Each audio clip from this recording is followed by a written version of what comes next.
तो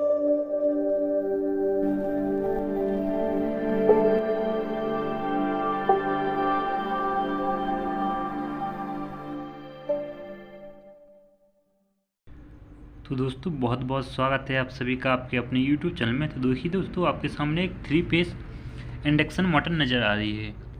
दोस्तों यदि बात करें तो आपको 24 स्लॉट में भी इंडक्शन मोटर देखने को मिल जाएगी 3 फेस में, और 36 स्लॉट में देखने को मिल जाएगी, 72 स्लॉट में और 48 स्लॉट में आपको मोटर देखने को मिल जाएगी 36 स्लॉट में। लेकिन दोस्तों जो वायरिंग की जाती है वो कई प्रकार से की जाती है। यदि आप एक ही वायरिंग को सीख कर चाहें कि आप किसी भी मोटर को रिवाइंड कर लें तो दोस्तों आप नहीं कर सकते, क्योंकि हर मोटर की वायरिंग और उसकी डिज़ाइन अलग अलग प्रकार से की जाती है। देखिए दोस्तों, अभी सामने जो आपके मोटर नज़र आ रही है इसमें 2 पोल की कॉइल होती है। तो लेकिन दोस्तों मोटरों में क्या होता है कि जो हमारे आरपीएम होते हैं उसके हिसाब से इसमें कॉइलों की पोल डिसाइड होती है कि हमें कितने आरपीएम की मोटर को रिवाइंड करना होगा। आपने कभी भी मोटर रिवाइंड करवाई होगी तो आप जब भी मैकेनिक के पास ले जाते हैं तो वो आपसे एक प्रश्न जरूर पूछता है कि आपको मोटर का आरपीएम कितना रखना है। तो आप जब बता देते हैं कि ये मोटर चक्की के लिए या किसी अन्य वस्तु के लिए है तो वो उसी हिसाब से उसके आरपीएम डिसाइड करके उस मोटर को वायरिंग करता है। तो दोस्तों इसकी डिज़ाइन भी अलग अलग प्रकार से की जाती है। तो दोस्तों आप एक ही वीडियो से मोटर वायरिंग का काम नहीं सीख सकते, आपको इसके लिए क्रम बाई क्रम वीडियो देखने पड़ेंगे, तभी आप अच्छे से इस मोटर वायरिंग को सीख सकते हैं। दोस्तों जो 36 स्लॉट की मोटर होती है वो भी कई प्रकार से रिवाइंड की जा सकती है, जैसे कि 3 पोल में, 2 पोल में और 6 पोल में। ये डिपेंड करता है आपके नॉलेज पर कि आपको कितना नॉलेज है, आप किस प्रकार से इस मोटर को डिज़ाइन कर सकते हैं। देखिए दोस्तों, यही आप मोटर आपको अभी मैं 2 पोल से डिज़ाइन करके दिखा रहा हूँ, लेकिन हो सकता है किसी अन्य वीडियो में आपको 3 पोल से इस मोटर को डिज़ाइन करके दिखाऊं, इसकी पिच को बदल कर दिखाऊं। तो दोस्तों आप एक ही वीडियो से सभी मोटरों को रिपेयरिंग करना नहीं सीख सकते, यानी एक ही वीडियो से आप किसी भी मोटर को वायरिंग करना नहीं सीख सकते। इसके लिए आपको पर्याप्त नॉलेज की ज़रूरत पड़ेगी। तो दोस्तों हम आपके साथ हैं, आप तत्पर रहिए, मेहनत करिए। हम आपको वीडियो के जरिए आपको मोटर रिपेयरिंग का काम सिखाने की कोशिश करेंगे और दोस्तों इसकी बारीकी से बारीकी इन्फॉर्मेशन आपको देने की कोशिश करेंगे। तो दोस्तों अभी तक आपने हमारे चैनल को सब्सक्राइब नहीं किया है तो सब्सक्राइब भी कर लीजिएगा और बेल आइकन को भी प्रेस कर लीजिएगा ताकि आने वाली वीडियो की नोटिफिकेशन आपको मिल जाए। तो दोस्तों अभी आप देख रहे हैं कि इसका जो आउटर डायर है वो अभी यहाँ पर 6.5 इंच का था। लेकिन दोस्तों इस मोटर के जो टन होते हैं ये किस चीज़ पर डिसाइड होते हैं। दोस्तों ये मोटर के टन होते हैं, जो हमारा स्टेटर होता है इसकी मोटाई प्लस लंबाई पर डिसाइड होते हैं कि हमें मोटर में कितने टन डालने होंगी। तो दोस्तों फिलहाल में इस मोटर में जो भी हमारे पोल यूज की गई हैं इसमें 2 पोल यूज की गई हैं। बड़ी वाली पोल में हमने यहाँ पर 20 यानी 20 टन डाले हैं, और जो हमारी छोटी वाली कॉइल है उसमें हमने 35 टन डाले हैं। तो दोस्तों ये तो एक इंट्रोडक्शन वीडियो है, आप इस ध्यान मत दीजिएगा कि इस मोटर को किस प्रकार से रिवाइंड कर रहा हूँ। फिलहाल मेरी बातों पर ध्यान दीजिएगा कि मैं क्या समझाने की कोशिश कर रहा हूँ आपको।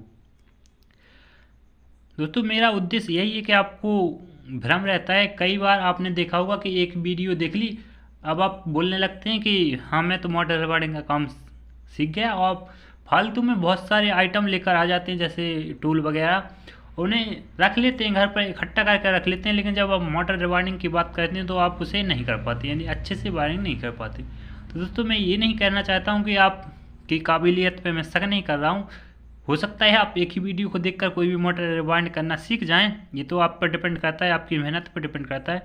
लेकिन मेरे हिसाब से इस काम को सीखने के लिए करीब आपको 3 से 4 महीना का समय आराम से देना चाहिए, तभी आप इसका पर्याप्त नॉलेज ले सकते हैं। दोस्तों यदि आप एक ही दिन में पूरी काम सीखना चाहते हैं तो ये तो मुश्किल है, आपको यूट्यूब पर कई सारी वीडियो मिल जाएंगी जिसमें आपको वो बताते हैं कि एक ही वीडियो में मैं आपको पूरी मोटर वायरिंग का डाटा दे दूँगा, यानी जो भी हमारे 36 स्लॉट की मोटर होती हैं उसका हम एक ही वीडियो में आपको पूरा मोटर का वायरिंग यानी किसी भी मोटर को आप वायरिंग कर सकते हैं। लेकिन दोस्तों ऐसा नहीं है, 36 स्लॉट की मोटर ही आरपीएम के हिसाब से कई प्रकार से रिवाइंड की जा सकती है, और एक ही आरपीएम पर वो भी कई प्रकार से रिवाइंड की जा सकती है। वो डिपेंड करता है आपके नॉलेज पर, यदि आपको नॉलेज है तो आप उस प्रकार से रिवाइंड कर सकते हैं। और दोस्तों आपने देखा होगा कि कंपनियाँ जो मोटर को रिवाइंड करके देती हैं वो बहुत ही क्लियर होती है और आप उसी मोटर को रिवाइंड करने की कोशिश करें। जैसे ही आप किसी मोटर को रिवाइंड करने की सोचें तो आप उसमें बदलाव करने का ना सोचें, बल्कि उसी प्रोसेस को दोबारा दोहराएं। मेरे कहने का तात्पर्य ये है कि आप किसी मोटर को बाइंड करना चाह रहे हैं तो आप उसी मोटर को देखें, उसके कनेक्शन को देखें, उसकी पोलो को देखें, कॉइल को देखें, सेट को देखें, किस प्रकार से उसमें कॉइल डरे गए हैं, ये पूरी जानकारी देखें। यदि आपको कोई डाउट रहता है तो आप मोबाइल में मोटर की फ़ोटो निकाल सकते हैं और फिर उसका वायर निकालें, उसमें स्लॉट पेपर लगाएं, फिर उसके बाद आप उस मोटर को दूसरा उसी प्रकार से रिवाइंड कर सकते हैं। मेरा सजेशन ये है, यदि आप उस मोटर को अपने मन मर्जी के हिसाब से बाइंड करना चाहते हैं तो दोस्तों ये आपके लिए बहुत ही मुश्किल का काम होगा, क्योंकि किसी भी मोटर को रिवाइंड करना इतना आसान भी नहीं होता है। क्योंकि यदि एक जरा सी आपकी लापरवाही, आपको बहुत बड़ा खामियाना चुकाना पड़ेगा जरा सी लापरवाही का। हो सकता है आप कोई कनेक्शन उल्टा कर दें तो आपकी मोटर चलेगी नहीं और आपके जो कॉस्ट होगी, यानी जो भी आप इस मोटर में खर्चा करेंगे वो आपका वेस्ट जाएगा। तो इसके लिए एक गाइडेंस और गाइडर का होना बहुत ज़रूरी है, जिससे कि आप डिस्कस कर सकें, कमेंट कर सकें, पूछ सकें कि ये मोटर में हमारी ये कमी आ रही है, ये किस कारण से आई है। तो दोस्तों मैं आपके साथ हूँ, आप कमेंट कीजिएगा। कोई भी डाउट होता है मोटर रिपेयरिंग, फैन रिपेयरिंग, कोई भी डाउट होता है एम्पलीफायर रिपेयरिंग, इन्वर्टर रिपेयरिंग, तो मैं आपके साथ हूँ। कोई भी दिक्कत आती है तो आप हमें कमेंट कर सकते हैं। दोस्तों मैं करीब इस फील्ड में करीब मुझे ज़्यादा नहीं तो 10-12 साल हो चुके हैं इस फील्ड में काम करते करते। मुझे पर्याप्त नॉलेज है कि किस मोटर को किस प्रकार से रिवाइंड किया जा सकता है। दोस्तों ये मोटर पहले 3 पोल में रिवाइंड की गई थी, तो मैंने इसे चेंज किया और इसे 2 पॉइंट में यानी 2 पोल में रिवाइंड किया। यानी जो हमारे कॉइल के सेट होते हैं इसमें 2 लच्छे हैं अभी, लेकिन इसमें 3 लच्छों से रिवाइंड की गई थी। तो ये मोटर की समस्या क्या थी कि ये बार बार जल जा रही थी, तो इसलिए मैंने इसकी जो पोल है कॉइल की, इसे चेंज करके इसकी रिवाइंड किया है। तो इसका परिणाम तो चलाने के बाद ही, टेस्ट करने के बाद ही पता चलेगा कि किस प्रकार से इसका परिणाम निकलता है।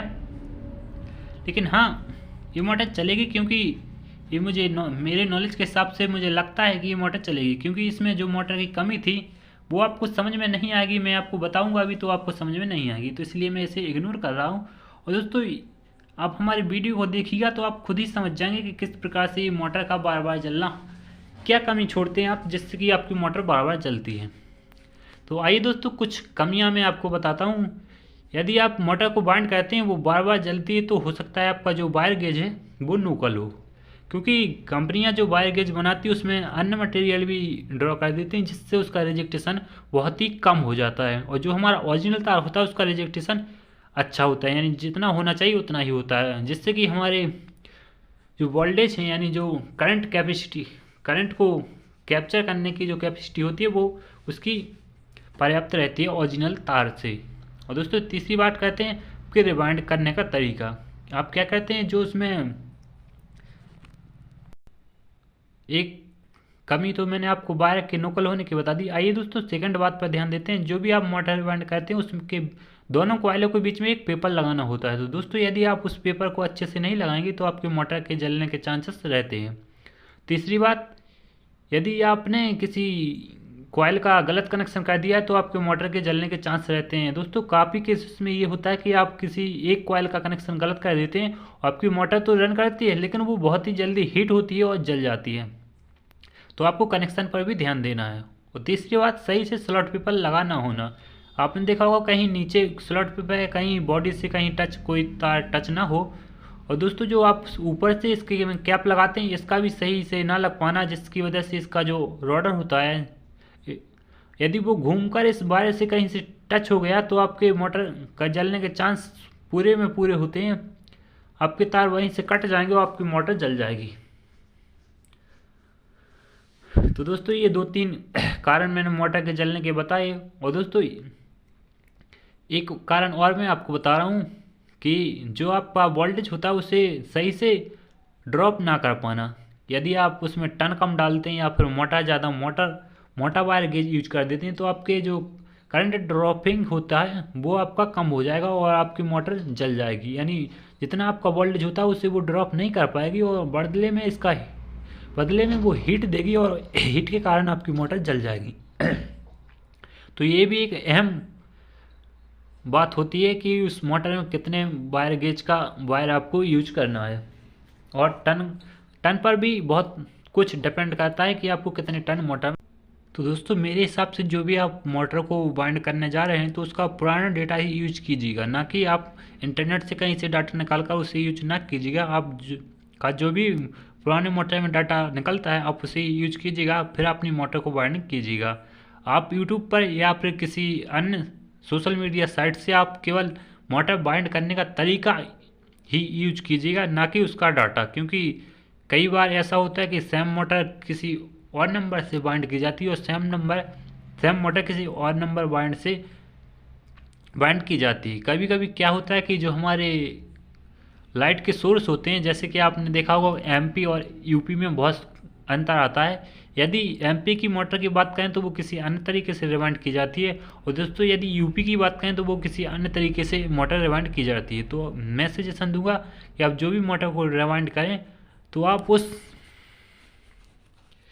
मोटर को ओल्ड डाटा ही यूज कीजिएगा। हाँ दोस्तों, यदि आप कोई मोटर में कोई बदलाव करना है आपको, या कम वोल्टेज या ज़्यादा हाई वोल्टेज का रखना है, तो आप उसमें थोड़ा बहुत चेंजेस कर सकते हैं, लेकिन डाटा वही रखिएगा। वो आने वाली वीडियो में आपको बता दूंगा कि किस प्रकार से मोटर को कम वोल्टेज पे चलाया जा सकता है, किस प्रकार से मोटर को हाई वोल्टेज पे चलाया जा सकता है। दोस्तों मैंने अभी आपके सामने एक प्रश्न रखा था कि यूपी और एमपी में, क्योंकि दोस्तों कहीं कहीं क्या होता है कि यूपी में बहुत कम वोल्टेज देखने को मिलता है। ये बात मैंने खुद भी नोटिस की कि यूपी में ज़्यादातर वोल्टेज होता है वो बहुत ही कम आता है, पता नहीं किस कारण से। लेकिन हो सकता है कहीं कहीं अच्छा वोल्टेज आता हो, यानी जितना वोल्टेज होना चाहिए उतना ही वोल्टेज आता हो। तो मैंने काफ़ी सारी मोटरों को देखा तो उसकी रिवाइंडिंग कुछ अलग प्रकार से डिज़ाइन की जाती है यूपी और एमपी में। तो दोस्तों ये डिज़ाइन केवल वोल्टेज पर डिपेंड करती है कि आपके यहाँ का वोल्टेज कितना है, और फ्रिक्वेंसी पर भी इसकी बहुत कुछ बातें डिपेंड करती हैं। तो दोस्तों तो इस वीडियो का यही अंत करते हैं। आपको आशा करता हूँ आपको ये जानकारी अच्छी लगी हो, तो चैनल को सब्सक्राइब जरूर कर लीजिएगा। तो दोस्तों आने वाली वीडियो में आपको मोटर बाइंडिंग की संपूर्ण जानकारी मिलने वाली, तो धीरे धीरे करके हम आपके लिए वीडियो बनाकर चैनल पर अपलोड करते जाएंगे, तो आप देखते चलिएगा और एक बेहतर रोजगार का स्रोत भी आप बना सकते हैं, और मोटर रिपेयरिंग काम करके यानी भारत को विकास करने में आप अपनी भूमिका निभा सकते हैं। तो दोस्तों मिलते किसी अन्य वीडियो में, जब तक के लिए हैव ए नाइस डे। जय हिंद, वंदे मातरम।